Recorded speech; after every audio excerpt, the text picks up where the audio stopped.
You know, as parents today, we have so much to be thankful for. Infant mortality is down, and children are living so much longer than they did even 50 years ago. Yet now there are a whole new set of health concerns affecting children.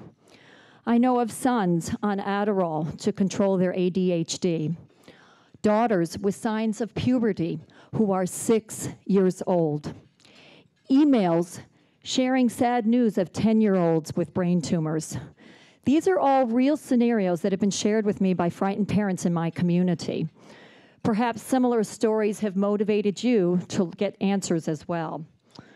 At Mount Sinai, we suspect diseases like these, and even things like testicular cancer and breast cancer in young women, are the result of outdated chemical safety laws. Unless you think that you have to work in a chemical factory or live next door to a plant in order to be affected, guess again. These are chemicals found in the products we use every day: shampoos, food in cans, pesticides on our lawns. Until the laws change, we hope to provide you with a scientific blueprint that will help you to avoid the products we suspect of causing harm. And we have now the sickest generation of children that anybody has ever seen. If you talk to any elementary school nurse in this country, she will say, if she's been there for 10 or 20 years, she will say she has never seen a sicker generation of children than this. You go to these classrooms, and virtually every classroom has a peanut allergy kid in it. You know, every classroom has asthmatic kids. 1 out of every 4 children, black children in this country now has asthma. 1 out of every 8 children born in this country now has asthma. My brother had asthma as a kid, as did my uncle, President Kennedy. And it was a very rare disease. And in fact, Max was told when he was a little boy, there will never be a cause for asthma, a cure for asthma. And he asked the doctor why, and he said, because the disease is so rare that nobody will ever study it. Well, guess what?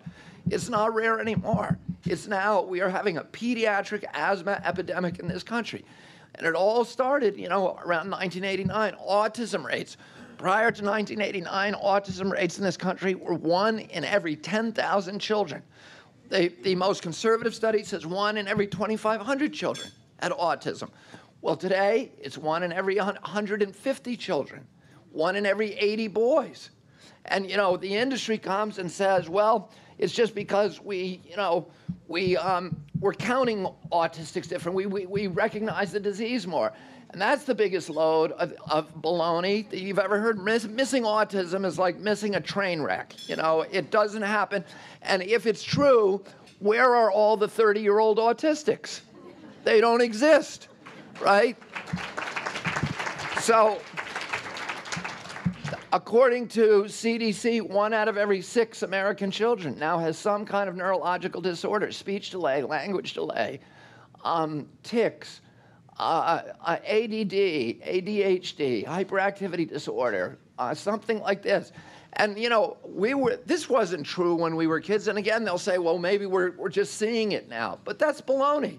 It's the same as autism. It wasn't here before, and it's here now, and you know it, and I know it. It's because of chemicals in our society. The American people said, we don't want this. We don't want these chemicals.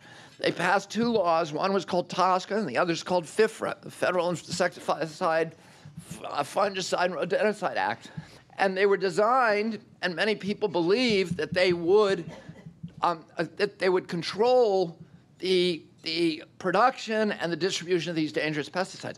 But industry went in there and they manipulated the laws, and they rewrote them in very clever, subtle ways so that it is almost impossible today to ban a chemical.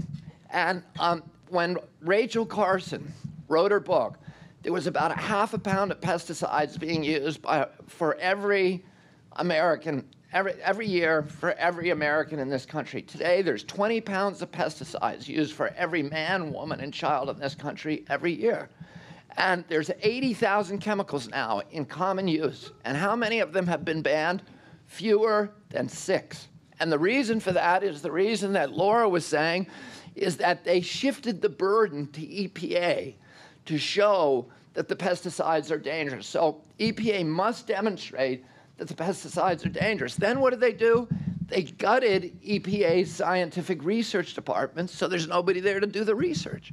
And so then the industry said, well, we'll do the research. So industry now does the research, and industry comes up with research, these research papers every 2 years for the same pesticide, and they're deliberately bad research. And EPA, they bring it to EPA. EPA says this research stinks. And what is the remedy? The company then gets 2 more years to do the research. So they go back year after year after year after year, and every year they produce bad research, and nothing ever gets banned. And more of these chemicals are being created, and our country is being overwhelmed by them. And, this is a very, very powerful industry. Today, the same thing's happening with pesticides, but much, much worse, because it's much more subtle. The pesticide industry, the chemical industry, and the corporate agriculture and food lobby, companies like Smithfield, Cargill, Tyson's, Premium Standard Foods, Monsanto, which is a criminal enterprise, and DuPont, all of them are funding the science, virtually all of it. 95% of this science in this country now, it doesn't come from government anymore. All those budgets have been cut. The science on these issues is coming from compromised scientists because they fund the university science. So if you talk to a university scientist and you've really asked them, where's your funding coming from? It's coming from Monsanto. It's coming from Tyson's Foods. It's coming from, all of these companies that are putting the stuff in our food supply, in the stream of commerce, and in our environment. So it would be very easy if Dr. Landrigan had an unlimited budget. He could do an epidemiological study, and he could figure out why all the kids are autistic and why the kids have all these neurological disorders.